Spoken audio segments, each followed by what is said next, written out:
আজকে এক দফার দাবিতে আজকে এখানে হাজির হয়েছি।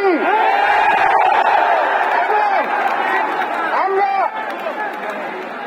জীবনের নিরাপত্তা, বাংলাদেশের মানুষের জীবনের নিরাপত্তা, সমাজের ন্যায় বিচার প্রতিষ্ঠার জন্য আমরা এক দফার সিদ্ধান্তে উপনীত হয়েছি। এই সরকার কোনোভাবে আর এক মিনিট ক্ষমতায় থাকার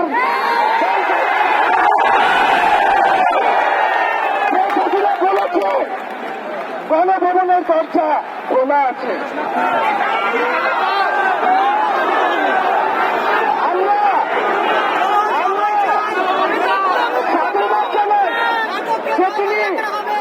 বুঝতে পেরেছি যে গণভবনের দরজা খোলা রাখতে হবে।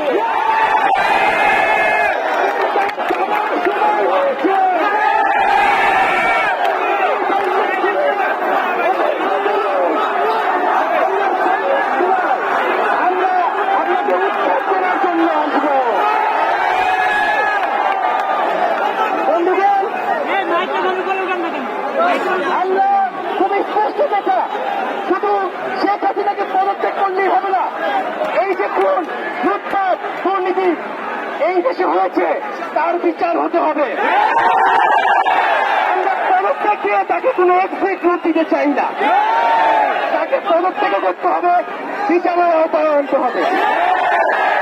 এবং শুধু শেখ হাসিনা নয়, পুরো মন্ত্রী পরিষদ, সরকার সবাইকে পদত্যাগ করতে হবে।